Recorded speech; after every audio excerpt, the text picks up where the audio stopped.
بسم الله الرحمن الرحيم.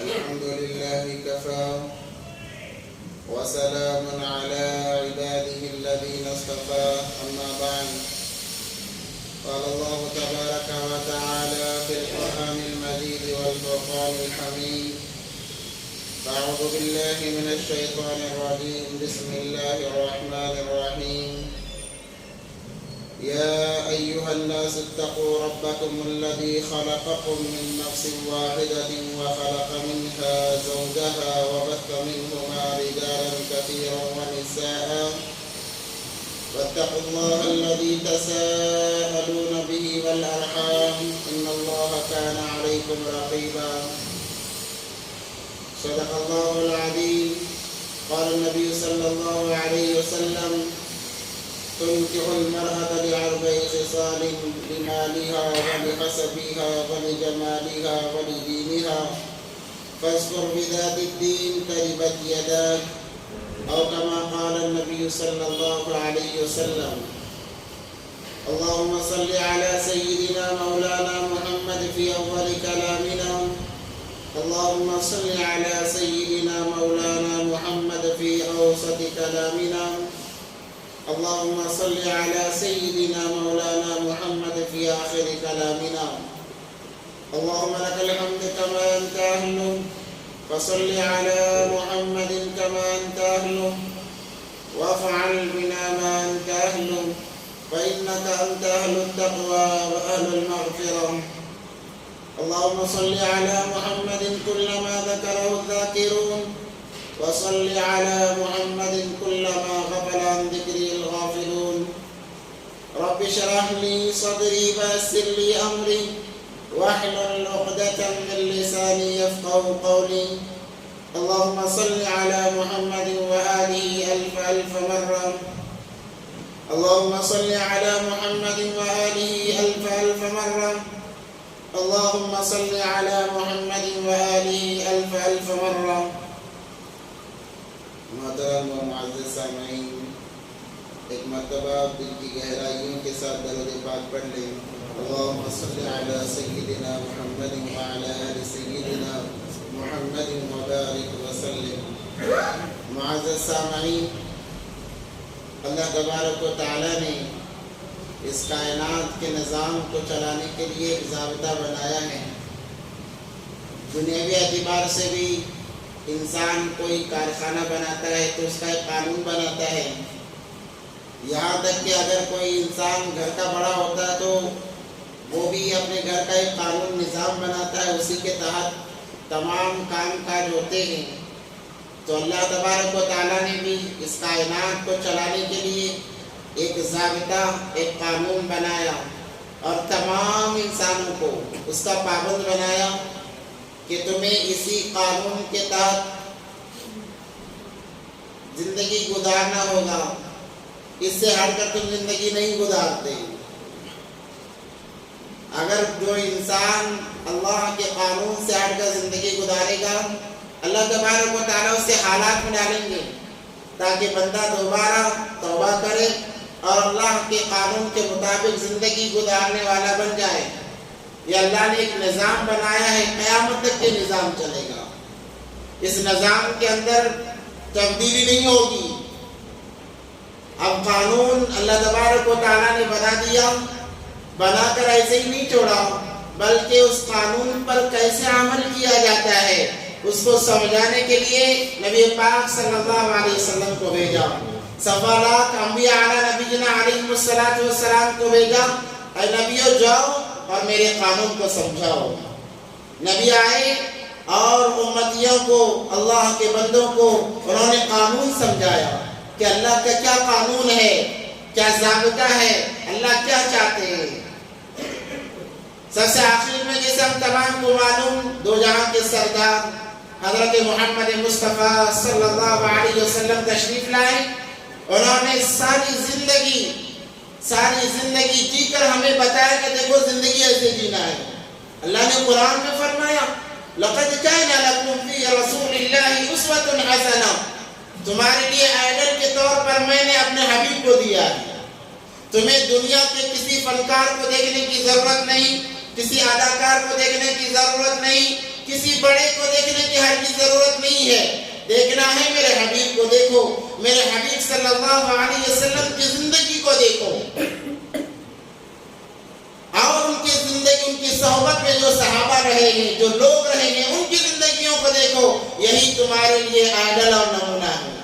اس کے علاوہ کوئی ہمارے لیے آئیڈل نہیں ہے، کوئی نمونہ نہیں ہے کہ فلاں بہت بڑا ہے، وہ اپنی جگہ بڑا رہے گا. مگر ہم مثال صحابہ یا پھر اللہ کے رسول اللہ صلی اللہ علیہ وسلم کو بنائیں گے. تو نبی پاک صلی اللہ علیہ وسلم نے زندگی کا ایک ایک گوشہ جی کر بتایا اور کہا کہ زندگی ایسے جی جاتی ہے.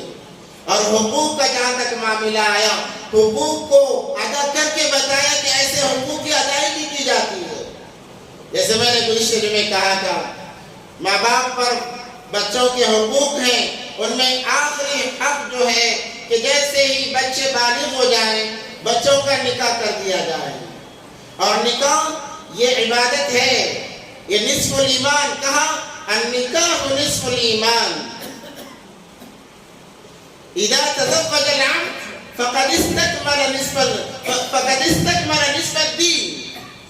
جب بندہ نکاح کرتا ہے وہ اپنے آدھے دین کو مکمل کر دیتا ہے.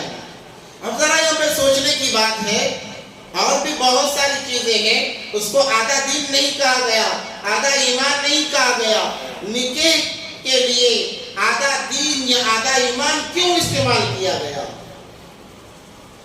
کیونکہ یہ رشتہ اللہ کے دربار میں اگر سب سے زیادہ مقدس کوئی رشتہ ہے وہ میاں بیوی کا رشتہ ہے. میں نے گزشتہ جمعے بھی بتایا تھا، آدم علیہ السلام جنت میں تھے. جنت تو راحت کی چیز ہے، وہاں ہر چیز آپ کو مل جائے گی. کسی چیز کے بارے میں وہاں منع نہیں کیا جائے گا کہ یہ چیز تمہیں نہیں مل سکتی، ہر چیز مل جائے گی.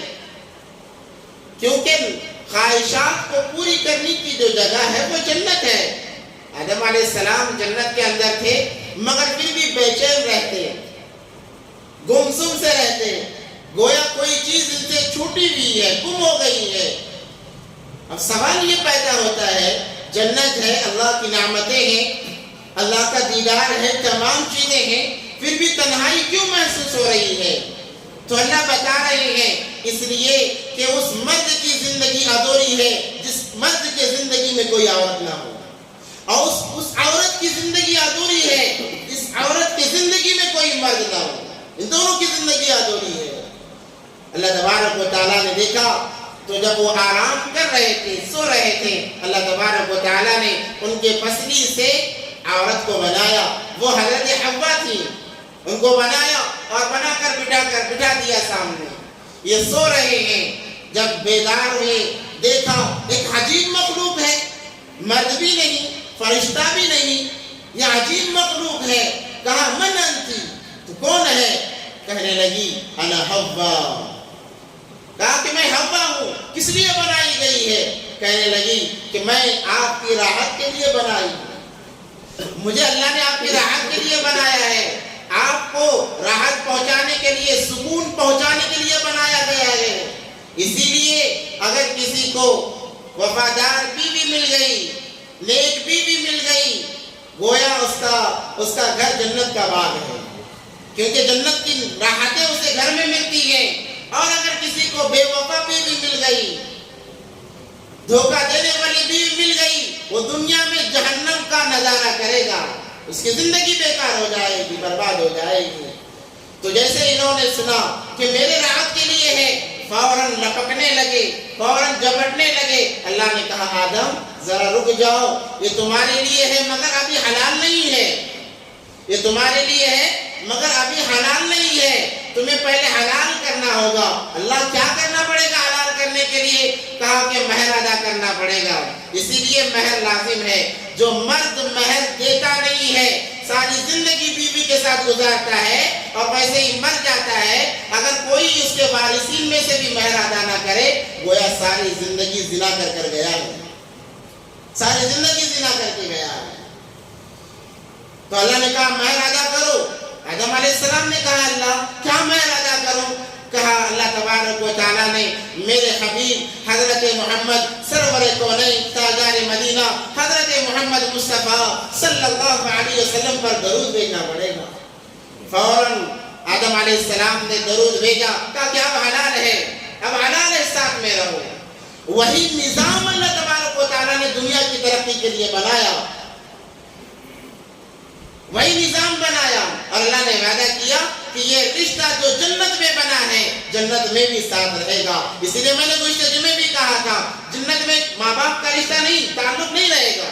ہاں چاہے تو مل سکیں گے، دوستوں کا تعلق نہیں، بہن بیٹی کا، بہن بھائی کا تعلق نہیں، مگر میاں بیوی کا تعلق رہے گا. بیوی نیک ہے، شوہر گنہگار، گناہ کی سزا کے بقدر سے جہنم میں ڈالے گا، بیوی انتظار کرے گی جنت میں، پھر اللہ تبارک و تعالیٰ ملائیں گے. اگر بیوی جہنم میں ہے، شوہر جنت میں ہے، شوہر انتظار کرے گا، پھر اللہ تبارک و تعالیٰ گناہوں کی سزا کے بعد دوبارہ ملائیں گے. گویا ایک مرتبہ جو رشتہ بن جاتا ہے وہ ہمیشہ کے لیے رشتہ بن جاتا ہے. اسی لیے اللہ کے نبی پاک صلی اللہ علیہ وسلم نے فرمایا کہ والدین پر یہ حق ہے کہ وہ اپنے بچوں کی بلاغت کے بعد فوراً نکاح کر دیا جائے. بعض والدین کہتے ہیں کہ ابھی تو بچہ چھوٹا ہے اور وہ خود اپنے پاؤں پر کھڑا رہے، خود اپنے شادی کے اخراجات برداشت کرے، اس کے بعد میں شادی کی جائے گی. غلط بات ہے. ماں باپ کی ذمہ داری ہے، ماں باپ کی ذمہ داری ہے کہ وہ اپنے بچوں کا نکاح کر دیں. ہاں اس کے بعد کے جو اخراجات ہیں وہ ان کو سنبھالنا پڑے گا، وہ بات اور ہے. مگر بالغ ہوتے ہی شریعت نے نکاح کا حکم دیا. اس کی دو وجہ ہیں. ایک وجہ یہ ہے کہ نبی پاک صلی اللہ علیہ وسلم نے فرمایا یا معشر الشباب من استطاع منکم الباء فلیتزوج. اے نوجوانوں کی جماعت، اے نوجوانوں، جب تم جوانی کو پہنچ جاؤ، محسوس کرنے لگو کہ میں جوان ہوں، فوراً نکاح کر لو. کیوں؟ اس لیے کہ تم بھٹک نہ جاؤ، اس لیے کہ تم بہک نہ جاؤ، گمراہی کی طرف چلے نہ جاؤ، زنا کی طرف مائل نہ ہو جاؤ. اس لیے کہ ہر گناہ کے لیے اللہ نے کہا کہ فلاں گناہ نہ کرو، شراب نہ پیو، جوا نہ کھیلو، حرام نہ کھاؤ. مگر جہاں زنا کی بات آتی ہے اللہ نے فرمایا وَلَا تَقْرَبُوا الزِّنَا، زنا کے قریب بھی مت جاؤ، زنا کے بارے میں سوچو بھی مت. اگر سوچو گے تو زنا میں مبتلا ہو جاؤ گے، قریب بھی جاؤ گے تو زنا میں مبتلا ہو جاؤ گے. یہ ایسی خطرناک چیز ہے کہا کہ اس کے قریب بھی مت جاؤ. جب کسی بالغ مرد ہو یا عورت کا نکاح وقت پر نہ کیا جائے گا، دو خرابیاں لاحق آئیں گی، دو خرابیاں ضرور آئیں گی. سب سے بڑی خرابی یہ ہے کہ وہ زنا کی طرف مائل ہو جائے گا، اس کا رجحان زنا کی طرف ہو جائے گا. اور جو اللہ تبارک و تعالیٰ کے احکام ہیں، جو سنتیں ہیں، جو سنت ہے، اس کو ادا کرنے میں تاخیر کرنے والا شمار ہو جائے گا. اسی لیے نبی پاک صلی اللہ علیہ وسلم نے فرمایا کہ جیسے ہی بالغ ہو جائے فوراً نکاح کر دیا جائے. آج ہم نے نکاح کو ایک تو تاخیر کر دیا، دوسرا مہنگا کر دیا. یہ دو وجہ اتنی بڑی خرابی ہے. یہ دو وجہ، ایک تو تاخیر نکاح، دوسرا نکاح کو بہت مشکل کر دینا. نکاح کی تاخیر کی وجہ سے زنا عام ہو گیا اور نکاح کو مہنگا کرنے کی وجہ سے بھی زنا عام ہو گیا. پہلے زمانے میں اتنا آسان نکاح تھا اور واقعی نکاح بہت آسان چیز ہے. یہ ایسی سنت ہے، یہ ایسا فریضہ ہے کہ انسان منٹوں میں اس کو ادا کر سکتا ہے. اس کے لیے سوچنے کی کوئی ضرورت نہیں ہے.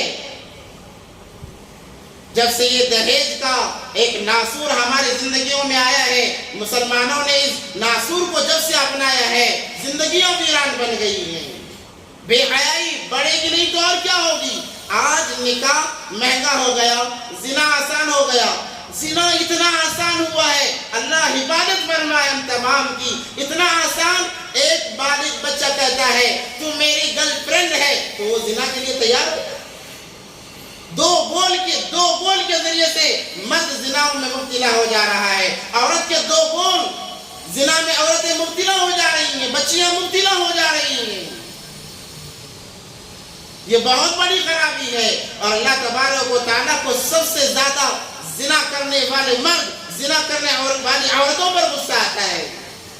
نبی پاک صلی اللہ علیہ وسلم جب معراج پر گئے تو دیکھا ایک کنواں ہے، وہاں سے آگ کے بگولے اٹھ رہے ہیں۔ جب آگ اٹھتی ہے تو اس کے ساتھ مرد اور عورتیں ننگے اٹھتی ہیں، اور جب آگ نیچے جاتی ہے تو نیچے گر جاتے ہیں۔ نبی پاک صلی اللہ علیہ وسلم نے پوچھا جبرائیل امین سے کہ یہ کون ہے، ان کے ساتھ یہ کیا ہو رہا ہے؟ کہا اے اللہ کے نبی، یہ آپ کے امت کے زانی مرد اور زانیہ عورتیں ہیں جن کے لیے عذاب اللہ تبارک و تعالیٰ نے رکھا ہے۔ آج ہم نے نکاح کو مہنگا کر دیا اور زنا کو ہم نے آسان کر دیا۔ ہم نے کیا ہے، کیوں کہ ہم بالغ ہوتے ہی نکاح کے بارے میں سوچتے بھی نہیں ہیں۔ جیسے ہمارا بچہ یا بچی بالغ ہوتی ہے، ہم یہ سمجھتے ہیں کہ یہ ابھی پیدا ہوئی ہے، تو نکاح کا سوال ہی پیدا نہیں ہوتا۔ دیکھو، خواہشات ایک ایسی چیز ہے، یہ ضرورت ہے انسان کی، کوئی انسان اس سے انکار نہیں کر سکتا۔ اسی لیے تو اللہ تبارک و تعالیٰ نے تمام انبیاء کی سنت قرار دیا ہے نکاح کرنا۔ حضرت عیسیٰ علیہ السلام نے نکاح نہیں کیا، اتنی زیادہ عرصہ وہ دنیا میں نہیں رہے گے، اللہ نے انہیں آسمان میں اٹھا لیا، مگر جب قیامت قریب ہوگی وہ آئیں گے اور وہ نکاح کریں گے، 40 سال زندہ رہیں گے، ان کی اولادیں بھی ہوں گی، اولادیں بھی ان کی ہوں گی۔ تو وہ کوئی نبی بغیر نکاح کے نہیں۔ حضرت یحییٰ علیہ السلام کے بارے میں آتا ہے اللہ نے ان کے دل سے اس چیز کا مادہ نکال دیا تھا، اور جب اللہ نکالے کوئی کیا کر سکتا ہے؟ اللہ کے اختیار میں ہر چیز ہے۔ اس کے علاوہ ہر نبی نے نکاح کیا ہے، اور ہر نبی کی یہ سنت رہی ہے، ہر نبی کی یہ سنت رہی ہے۔ آج خرابیاں اسی لیے ہیں، ان باتوں کو سمجھنے کی ضرورت ہے۔ اور آپ دیکھ رہے ہیں ہماری بیٹیوں کا، بہنوں کا غیروں کے ساتھ جانا یہ عام ہو گیا ہے۔ یہ کب ہوگا؟ جب ان کے حقوق صحیح ادا نہ کیے جائیں۔ اسی لیے کہا جاتا ہے، احادیث میں آتا ہے، کتابوں میں لکھا ہوا ہے کہ ماں کو اپنے بیٹی کا دوست بن کے رہنا چاہیے۔ ماں کا مقام اپنی جگہ، ماں اپنی مقام سے نیچے آئے اور اپنی بیٹی کی دوست بنے۔ باپ کا مقام اپنی جگہ، آپ اپنے مقام سے نیچے آئے، اپنے بیٹے کا دوست بنے۔ 7 سال کے عرصے کے بعد میں، 7 سال کی جب عمر ختم ہو جاتی ہے، 7 سال کے عرصے تک بچوں کے لیے دوست بھی ماں باپ ہیں، ہر کوئی ماں باپ ہوتا ہے، مگر چونکہ 7 سال کے بعد میں اوروں سے ملنا جلنا ہوتا ہے، دوستیاں بڑھتی ہیں، تب سے وہ پرکھنا شروع کر دیتے ہیں، اس کے بعد میں والدین کو چاہیے کہ وہ اپنے اولاد کے دوست بن جائیں، وقتاً فوقتاً ان سے پوچھیں کہ بیٹی بتا تیرے دوستوں میں کون کون ہے۔ اگر وہ ماں کا نام نہ لے، ماں مایوسی کے ساتھ میں کہے کیا بیٹی میں تیری فرینڈ نہیں ہوں؟ باپ پوچھے اپنے بچے سے تیرے کون کون دوست ہیں، وہ گنوائے گا۔ آپ مایوسی کے ساتھ میں ناراضگی کا اظہار کرتے ہوئے کہیں کیا میں تمہارا دوست نہیں ہوں، میں تمہیں ضرورت کی چیزیں دلاتا ہوں، کیا میں تمہارا دوست نہیں ہوں؟ بچپن کی عمر میں ڈالیں، بچے سمجھنے لگیں گے جیسے وہ دوست ہیں یہ بھی ہمارے دوست ہیں، تب جا کر اپنی ضرورتیں وہ آپ کے سامنے بیان کریں گے، تب جا کر اور لڑکیاں اپنی ضرورتیں اپنی ماؤں کے سامنے بیان کریں گے، اپنی کیفیات بیان کریں گے۔ جب دوستی کا تعلق رہے گا، خرافات میں پڑھنے سے پہلے بیٹی ماں سے پوچھے گی میرے دل میں یہ جذبات آ رہے ہیں، خرافات میں پڑھنے سے پہلے بیٹا کہے گا میرے دل میں یہ خیالات آ رہے ہیں، ورنہ دوستوں سے کہیں گے دوست تو برباد کرنے کے لیے ہمیشہ تلے ہوئے رہتے ہیں۔ پھر زندگی خراب نہیں ہوگی تو اور کیا ہوگی، زندگی ویران نہیں ہوگی تو اور کیا ہوگی۔ اسی لیے ماں باپ کو چاہیے اپنے بچوں کے دوست بنے، کیونکہ جب بچے کو کسی جگہ سے محبت کم ملنے لگتی ہے وہ اپنی محبت کو کسی اور جگہ تلاش کرتا ہے۔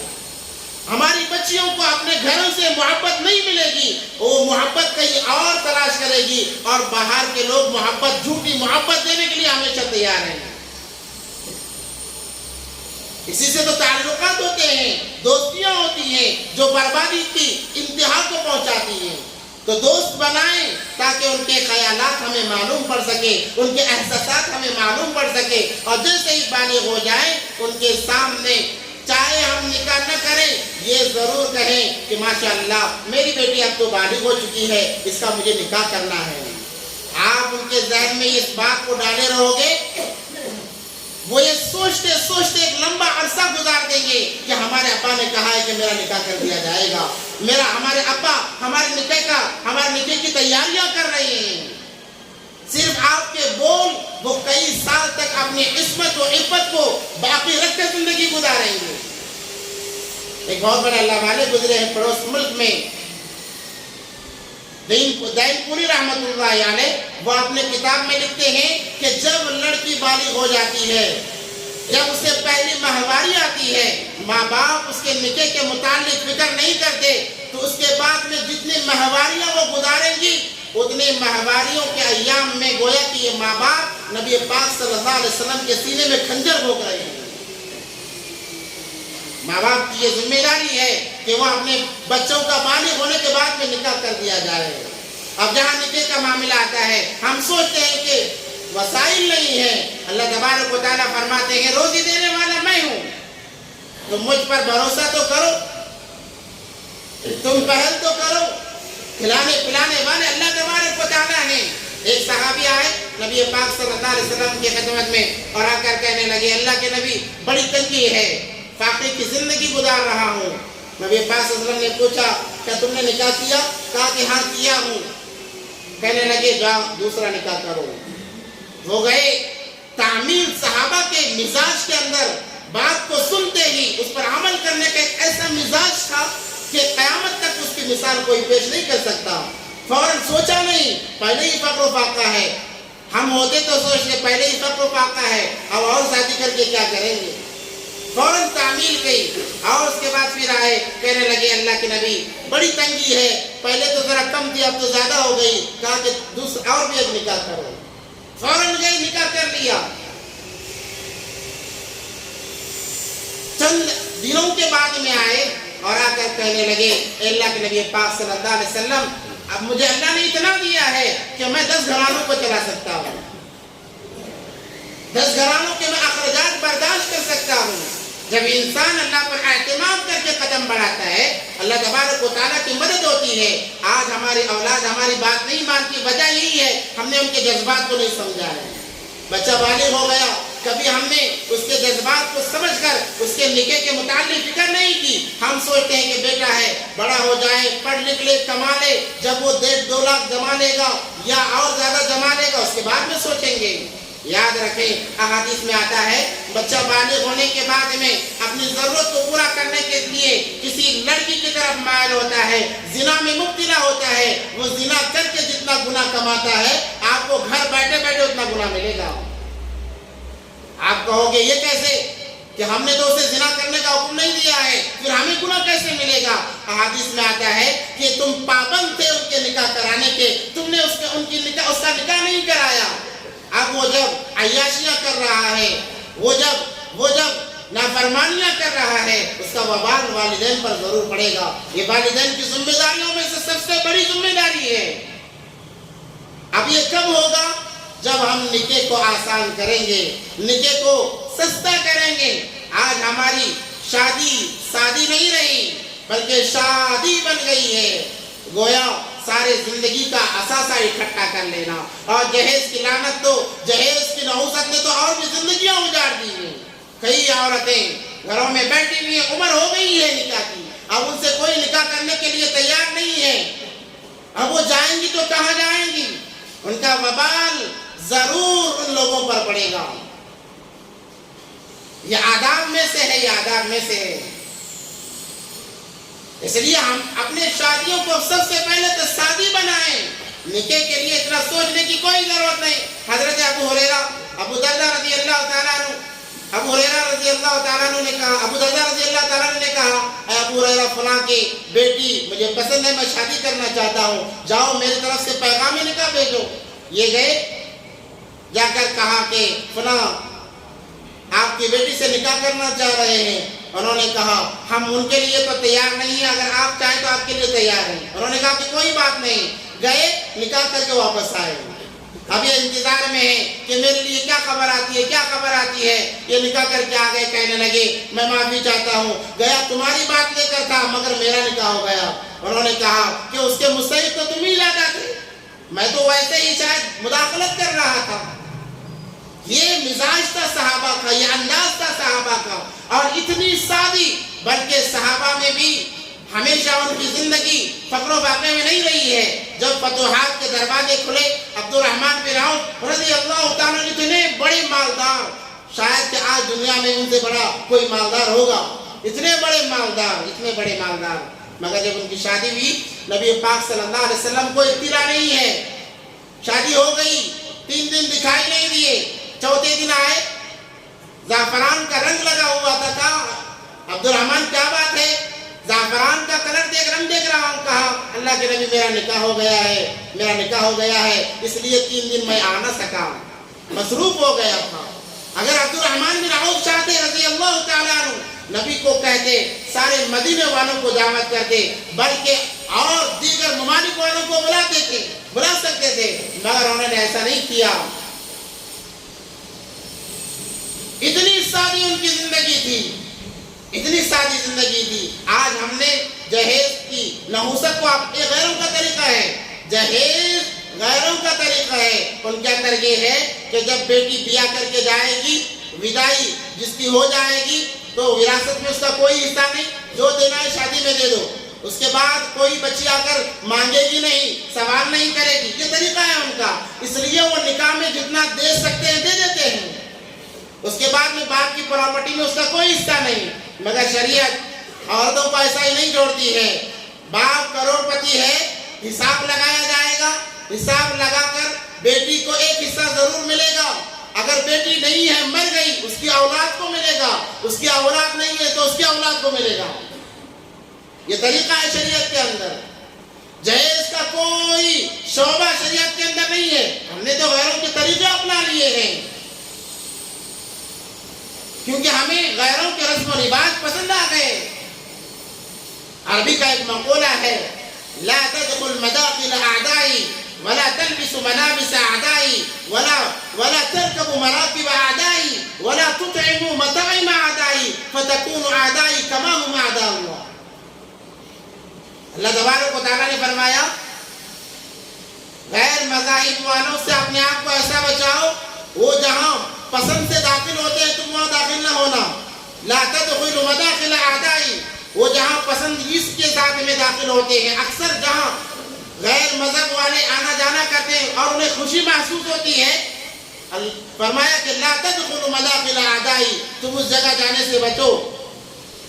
ولا تلبس ملابس اعدائی، جن کپڑوں کو وہ بڑے شوق سے پہنتے ہیں، ولا تلبس ملابس اعدائی، تم ان کپڑوں کو نہ پہنا کرو، کیوں مشابہت ہو جائے گی۔ ولا ترکب مراکب اعدائی، اور جو جن سواریوں کا وہ بڑے شوق سے استعمال کرتے ہیں، اپنے لیے خاص سمجھتے ہیں، کہا گیا کہ ولا ترکب مراکب اعدائی، کہ ویسے سواریوں کو اپنانے سے بھی بچو۔ ولا تطعم مطاعم اعدائی، وہ جن کھانوں کو اپنے لیے خاص سمجھ کر کھاتے ہیں، تم ان کے کھانوں کو کھانے سے بھی بچو۔ ولا تطعم مطاعم اعدائی فتكون اعدائی، اگر تم نے ویسا کیا جیسے ابھی بیان ہوا، كما هم اعدائی، گویا کہ تم بھی اللہ کے دشمنوں میں شمار ہو جاؤ گے۔ شریعت تو یہاں تک حکم دیتی ہے، اور ہم نے ان کے طریقے اپنا لیے، رسم و رواج اپنا لیے۔ ہمارے دیندار لوگ کہتے ہیں کہ بھائی جہیز کا دینا نبی سے ثابت ہے۔ کس نے کہا؟ یہ خود ہی مفتی بن گئے۔ بھائی ہماری نانی اماں نے کہا، دادی اماں نے کہا، دین ہماری نانی اور دادی اماں کا تھوڑی ہے، دین اللہ کا ہے، اللہ کا دین ہے، ہماری عورتوں کا دین نہیں، ہمارے بڑوں کا دین نہیں ہے، دین تو اللہ کا ہے۔ جو اللہ کہیں گے اس کی پیروی کرنا پڑے گا۔ کہتے ہیں کہ بھائی نبی پاک صلی اللہ علیہ وسلم نے جہیز دیا ہے، کیا اچھا کس کو جہیز دیا؟ حضرت فاطمہ الزہرا رضی اللہ تعالیٰ عنہ کو جہیز دیا ہے، اس کے حساب سے دے سکتے ہیں۔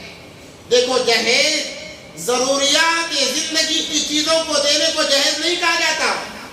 وہ باپ کے لیے اختیار ہے کہ وہ اپنے بیٹی کے لیے اس کی ضروریات کی جو چیزیں ہیں اپنی خوشی سے اپنے آپ کو تنگی میں ڈالے بغیر کہ بعد میں اس کو بھگتنا نہ پڑے. جتنی چیزیں دے سکتا ہے دے دے, اس سے زائد نہیں دے سکتا. مگر آج سب سے بڑی پریشانی یہ ہے کہ اگر جہیز نہ دیا جائے کوئی رشتہ نہیں آتا. آج کے آفیشل مانگنے والے جو موجود ہیں وہ یہ سمجھتے ہیں کہ فلاں جگہ نکاح کیا جائے گا اتنا مال ملے گا, فلاں جگہ نکاح کیا جائے گا یہ گاڑی ملے گی. اسی انتظار میں آج کے نوجوان بیٹھے ہیں. خدا را رحم کرے اپنی زندگیوں پر, اپنی زندگیوں پر رحم کریں. اللہ سے بغاوت کو نہ مول لیں. اللہ نے مرد بنایا ہے, مرد لیتا نہیں ہے دیتا ہے, یہ مرد کی شان ہے. اگر کسی سے لے رہا ہے تو وہ مردان کی اس کے اندر کہاں باقی رہے. غیر غلط جگہ خرچ کرنے کے لیے لاکھوں روپے موجود ہیں. ابھی ہم نے دیکھا ایک ایکٹر کا اس کی فلم آئی, ہمارے نوجوانوں نے لٹایا, پیسہ اتنا لٹایا کہ انتہا نہیں رہی. 2,000 کی ایک ٹکٹ بکی ہے. ہمارے نوجوان کئی مرتبہ جا رہے ہیں جس کا کوئی ثواب ملنے والا نہیں. وبال ملے گا, گناہ ملے گا, اس پر ہزاروں روپے 100 روپے خرچ کیے جا رہے ہیں. اور اس سے بڑھ کر جہاں مساجد کا معاملہ آتا ہے, اعلان کرنے والے باہر کھڑے ہو کر بیچارے کہتے ہیں مسجد کے لیے تعاون کرتے جائیں. یہ اللہ کا بندہ جاتے ہوئے جیب میں ہاتھ ڈالتا ہے, محسوس کرتا ہے کہ ارے یہ تو 500 کا نوٹ ہے, اس کو نہیں دینا ہے, اس کو ہٹا دو, اس کو ہٹاؤ. اب 100 روپے پہ آیا کہے گا یہ تو 100 کا نوٹ 200 کا نوٹ ہے, اس کو بھی نہیں دینا ہے, 100 کا اس کو بھی نہیں, 50 کا اس کو بھی نہیں. اب وہ ہزاروں روپیوں میں سے 10 روپیہ نکالتا ہے. کیا ہماری حیثیت اتنی ہے اللہ کے لیے, اللہ کے گھر کے لیے, اللہ کے گھر کے لیے ہم اپنے جیب میں ہزاروں روپیہ موجود ہیں, اس کے باوجود ہم 10 روپیہ نکال رہے ہیں. اور بعض تو اتنے ہوشیار آتے ہی پہلے 10 روپے چلر لے کر آتے ہیں کہ بھائی اس کو ہٹانا ہی نہ پڑے, چلو معاملہ ہی ختم ہو جائے گا. 10 روپے رہیں گے وہی ڈال کے چل دیں گے. اسی لیے آج ہماری معاشرت بگڑی ہوئی ہے. غلط جگہ ہزاروں روپے لوٹ رہے ہیں, کوئی احساس نہیں. مسجد کے لیے 100 روپے دیے تو ہم کہتے ہیں کہ بھائی مولانا صاحب وہ فین چلاؤ, میں نے بھی 100 روپے دیے ہیں. یہ بالکل مزاج کے خلاف ہے. اللہ کے گھر کا جہاں معاملہ ہے لٹاؤ, اللہ اتنا آپ پر لٹائے گا آپ محسوس نہیں کر سکو گے. جب ہم اللہ کے گھر کو دینے کے لیے اپنے جی کو چلاتے ہیں, اللہ تبارک و تعالیٰ دینے کے لیے اپنے ہاتھوں کو روک لیتے ہیں. کمائیں گے برکتیں ختم ہو جائیں گی.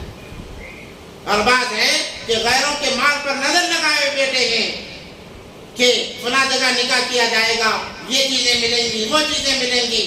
جو لوگ جہیز کو لیتے ہیں خوشی کے ساتھ میں, ہر بات کہتے ہیں دیکھو تمہاری بچی ہے, تمہاری بچی زندگی گزارنے والی, تمہیں کیا دینا سوچ سمجھ کر دے دو. گاڑی دیں گے تو آپ کی بیٹی بیٹھے گی, کار دیں گے تو آپ کی بیٹی بیٹھے گی, جنازہ میں دیں گے تو آپ کی بیٹی سوئے گی, تم بھی سو گے جنازے کے اندر. انداز ایسا اپناتے ہیں کہ کوئی انکار نہیں کر سکتا. تمام چیزیں خرافات. جوڑے کے نام پر ہزار لاکھوں روپئے, جوڑے کے نام پر, گھوڑے کے نام پر, تمام کا تمام حرام ہے. جو نوجوان گھوڑے اور جوڑے کی رقم لے کر شادی کرتا ہے وہ حرام کام کر رہا ہے. علماء فرماتے ہیں کہ پتہ نہیں تھا لے لیا لوٹائے, یا تو جا کر معافی مانگے اپنے سسرال والوں سے کہ ہمیں پتہ نہیں تھا ہم نے یہ کام کر لیا. گھوڑے کی رقم سے لے کر اپنے آپ کو نشو نما کرو گے, اولاد نافرمان پیدا ہوگی, اولاد باقی پیدا ہوگی, خود تمہاری بیوی بغاوت کرے گی. شریعت میں اس کی گنجائش نہیں. جو لوگ کہتے ہیں کہ فاطمہ الزہرا رضی اللہ تعالیٰ عنہ کو جہیز دیا گیا, آپ کو پتا بھی ہے, آپ نے پڑھا بھی ہے, آپ نے تو صرف ایکٹروں کو دیکھا ہے, فلم سازوں کو دیکھا ہے, آپ نے سیرت کو کہاں پڑھا ہے. علی رضی اللہ تعالیٰ عنہ کو بلایا گیا, نبی پاک صلی اللہ علیہ وسلم نے پوچھا تمہارے پاس کچھ ہے؟ انہوں نے کہا اللہ کے نبی ایک زرہ ہے جو جنگ میں اپنی جان کو بچانے کے لیے پہنتا ہوں, ایک گھوڑا ہے, ایک تلوار ہے, بس یہ میری زندگی کا اثاثہ ہے. نبی پاک صلی اللہ علیہ وسلم نے فرمایا جاؤ زرہ بیچ کر آؤ, جاؤ زرہ بیچ کر آؤ. نکلے تھے زرہ بیچنے کے لیے, عثمان غنی رضی اللہ عنہ مل گئے. کہا علی کہاں جا رہے ہو؟ کہا کہ زرہ بیچنے. کیوں؟ نبی نے فرمایا ہے. کس لیے؟ میرا نکاح ہونے والا ہے. کہا کہ مجھے بیچ دو میں خریدوں گا. ان کو بیچ دیا, چند دینار یا درہم ملے. اب جب بیچ دیا حضرت عثمان غنی رضی اللہ تعالیٰ نے کہا اب تم نے مجھے بیچ دیا, اس کی رقم تمہیں مل گئی, یہ میری طرف سے تمہارے لیے ہدیہ ہے, تمہاری شادی کا تحفہ ہے. اب آئے دینار لے کر, نبی پاک صلی اللہ علیہ وسلم نے فرمایا جاؤ پکا کر کھانے کے لیے ہانڈیوں کی ضرورت پڑتی ہے, چند ہانڈیاں لو, چند پلیٹ لو, چند گلاس لو, اور یہ تمہاری زندگی کا اثاثہ ہوگا. جب لے کر آئے تب اس کے بعد میں نکاح پڑھایا ہے. اب اندازہ لگاؤ جہیز نبی نے دیا تھا یا حضرت علی نے لیا تھا؟ ہم خود اندازہ لگا سکتے ہیں. زرا حضرت علی رضی اللہ تعالیٰ عنہ کی تھی, انہوں نے بیچا, جو رقم آئی سامان, ضرورت کی سامان کو خریدا. جب سامان آ گیا نبی پاک صلی اللہ علیہ وسلم نے فرمایا کہ میں فاطمہ الزہرا رضی اللہ تعالیٰ عنہ کے ساتھ تمہارا نکاح کر دیتا ہوں, نکاح پڑھا دیتا ہوں, یہ تمہاری زندگی کا اثاثہ ہے, لے کر چلے جاؤ. کہاں ثابت ہے جہیز کا دینا اور لینا؟ اور لڑکی والے بھی یہ سوچتے ہیں کہ اگر نہیں دیں گے تو ہماری عزت باقی نہیں رہے گی. عزت کے لیے اپنی زندگی کو داؤ پر لگا دیتے ہیں, سود کی طرف چلے جاتے ہیں, جو کہ حرام ہے, سراسر حرام ہے. شریعت یہ نہیں کہتی سود کی رقم لے کر حج کو جاؤ گے حج قبول نہیں ہوگا, سود کی رقم لے کر نکاح کرو گے نکاح میں برکتیں نہیں ہوگی, اپنے نام کے لیے سود کی رقم لے کر نکاح کرو گے نکاح ٹوٹ جائے گا. پھر کیوں گندگیوں کی طرف جانا؟ من تزوج امرأة لعزها لم يزده الله الا ذلا. نبی پاک صلی اللہ علیہ وسلم نے فرمایا جو یہ سوچتا ہے کہ بڑے گھرانے کی لڑکی ہے, اگر نکاح کروں گا میری عزت بڑھ جائے گی, یہ سوچ کر نکاح کرو گے لم يزده الله الا ذلا, اللہ تبارک و تعالیٰ سب سے پہلے تمہیں ذلیل بنائے گا, اتنا ذلیل کرے گا کہ وہ جو جہاں جوتیاں چھوڑتے ہیں تمہیں وہاں بیٹھنا بھی نصیب نہیں ہوگا.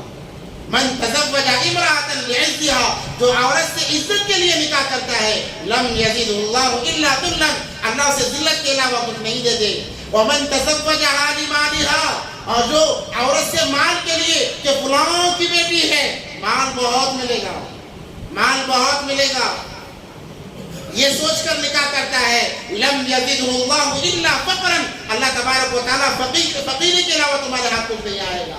جو مال ملا چند مہینوں میں ختم ہو جائے گا, اس کے بعد میں مانگتے پھرو گے, ایسے مانگتے پھرو گے جیسے ایک بھیک مانگنے والا مانگتا ہے.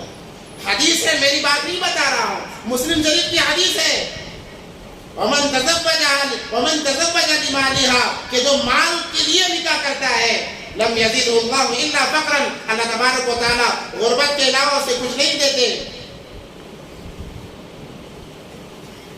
اور جو انسان دینداری کو دیکھ کر نکاح کرتا ہے کچھ لیے بغیر, اللہ تبارک و تعالیٰ فرماتے بارک اللہ لک و بارک علیہا, اللہ برکت دے گا, ایسی برکت دے گا کہ تمہیں احساس تک نہیں ہوگا. اس لیے محترم ساتھیو, ہم اپنے معاشرے کے اندر رہتے ہوئے اپنے معاشرے کو سدھارنا اگر ہم چاہتے ہیں تو سب سے پہلے ہم نکاح کو پروموٹ کریں, نکاح کو بالکل آسان کریں, نکاح کو بالکل آسان کریں. دیکھو خطبہ بھی ضروری نہیں ہے, نکاح کے لیے خطبہ بھی ضروری نہیں ہے. لڑکی کی طرف سے وکیل گواہ, لڑکے کی طرف سے گواہ. لڑکے نے کہہ دیا کہ میں نے اس لڑکی کو اپنے نکاح میں قبول کیا, لڑکی نے کہا کہ میں نے بھی قبول کیا, نکاح ہو گیا. خطبہ پڑھنا تو مسنون ہے, اتنا آسان ہے, مگر ہم نے اس کو اتنا مشکل بنا دیا کہ آج کوئی شادی کا سوچتا ہے تو اس کے رونگٹے کھڑے ہو جاتے ہیں کہ کیسا معاملہ ہوگا. اس لیے ان خرافات کو ختم کرنا ہے. جب تک یہ نکاح مہنگا رہے گا زنا عام ہوتا رہے گا اور ہماری نسلیں برباد ہوتی رہیں گی. جب نکاح آسان ہو جائے گا زنا مہنگا ہو جائے گا, لوگ زنا کرنے کے لیے 1000 مرتبہ بلکہ لاکھ مرتبہ سوچیں گے تو ثواب ہمیں ملے گا. اس لیے بے حیائی اگر ختم کرنا ہے تو اپنے بچوں کا نکاح جلد کرنے کی کوشش کریں. نکاح کا جلد کرنا یہ بے حیائی کو روکنا ہے. اگر نکاح جلد نہیں کریں گے کہیں گے ابھی تو بچہ ہے, ابھی تو بچی ہے. خواہشات کسی کے تابع نہیں ہے, خواہشات کسی کے تابع نہیں ہے. جب خواہشات ابھر جاتے ہیں انسان ان کو اپنائے بغیر خاموش نہیں رہتا. ایک مزاج ہے انسان کے اندر, ہر انسان کے اندر یہ مزاج ہے. یہ نہیں کہ بس جو علم والے ان کے اندر نہیں, جو غیر علم والے ان کے اندر, ایسا نہیں ہے. ہر انسان کے اندر, یہاں تک کہ ولیوں کے اندر, تمام کے اندر یہ مزاج ہے, اللہ تبارک و تعالیٰ نے بنا دیا ہے. اس لیے نبی پاک صلی اللہ علیہ وسلم کی حدیث ہے کہ جب بچے بالغ ہو جائیں فوراً ان کا نکاح کر دیا جائے اور نکاح کو آسان بنایا جائے. یہ دو چیزیں ایسی ہیں کہ جس کی وجہ سے بے حیائی ختم کی جا سکتی ہے. اللہ سے دعا ہے کہ اللہ تبارک و تعالی ہم تمام کو عمل کی توفیق عطا فرمائے. وآخر دعوانا الحمدللہ رب العالمین.